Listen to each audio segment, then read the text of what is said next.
Have you ever stopped and wondered if there's like a secret recipe for happiness? I'm not talking about just a good mood that comes and goes, but that deep, lasting feeling of well-being. Well, it turns out there's actually a science to it. So today, we're going to unpack what that science says about what really makes us happy. So let's just get right into it. What even is happiness from a scientific point of view? Is it about having tons of money or being super successful? Maybe having a picture-perfect life? Well, science gives us a way more interesting and honestly a way more empowering answer. And that's the big question we're going to tackle. All right, here's our game plan. We're going to start by piecing together what I'm calling the happiness puzzle. Then we'll take a look under the hood at Your Brain on Joy. After that, we'll get into the incredible power of mindset. And finally, we'll get super practical with habits for happiness before we wrap up with a final thought. Okay, first up, the happiness puzzle. Look, this isn't about how to chase a fleeting feeling or a temporary high. Nope, this is about building a real, stable foundation for your well-being. So let's start by getting on the same page about what we're even talking about.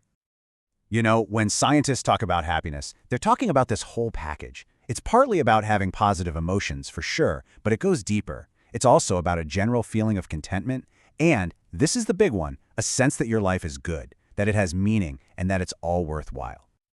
So that's the million-dollar question, isn't it? What are the actual ingredients in this recipe? We usually think it's our job or how much money we make or where we live. But when scientists actually broke down what contributes to our happiness, well, the results might just surprise you. Check this out. This model from happiness researcher Sonia Lyubomirsky is, honestly, a game changer. It suggests that about 50% of our happiness is determined by a genetic set point, kind of like a default level we're born with. And here's the shocker. Only about 10% is based on our life circumstances, our job, our health, our income. But that leaves this massive 40% chunk that comes down to our intentional activities, our thoughts, our actions, the habits we choose. And that's the main takeaway here. It's the most crucial point, really. You can't change your genes, and sometimes you can't change your circumstances.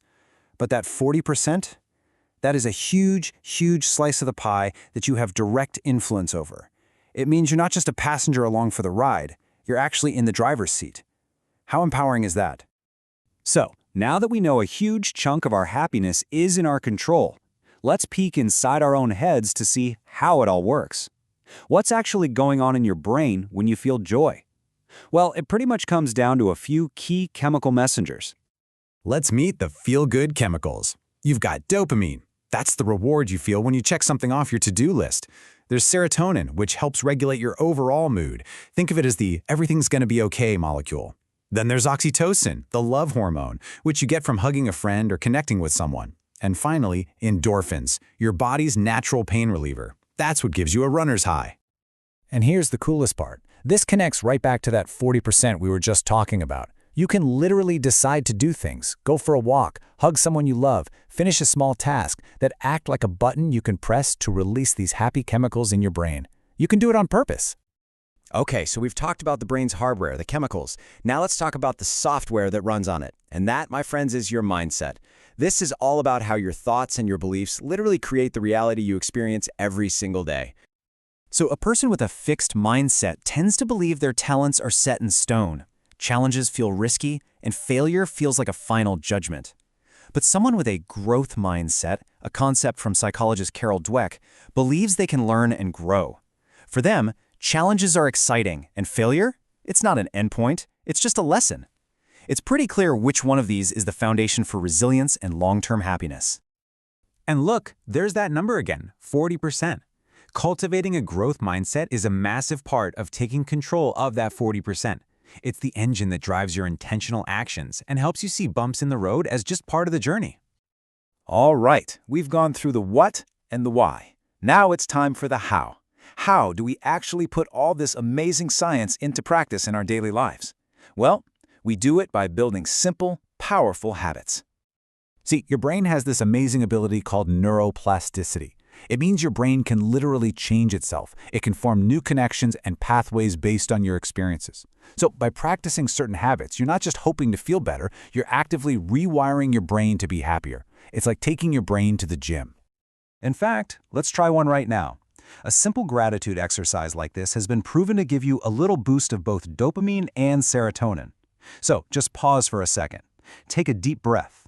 Now think of 3 specific things you're grateful for. Could be your morning coffee, a text from a friend, anything.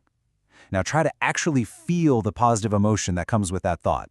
That's it. That's the exercise. And of course, there are so many other tools you can add to your happiness toolkit. Regular exercise gives you that endorphin rush. Mindful meditation helps with serotonin. Quality time with people you care about, that's an oxytocin factory. Even small acts of kindness for others can give you a boost. And the foundation for all of it, truly, is just getting a good night's sleep. So, as we wrap all this up, I hope you see the real message here. All this science points to one incredibly hopeful and empowering idea.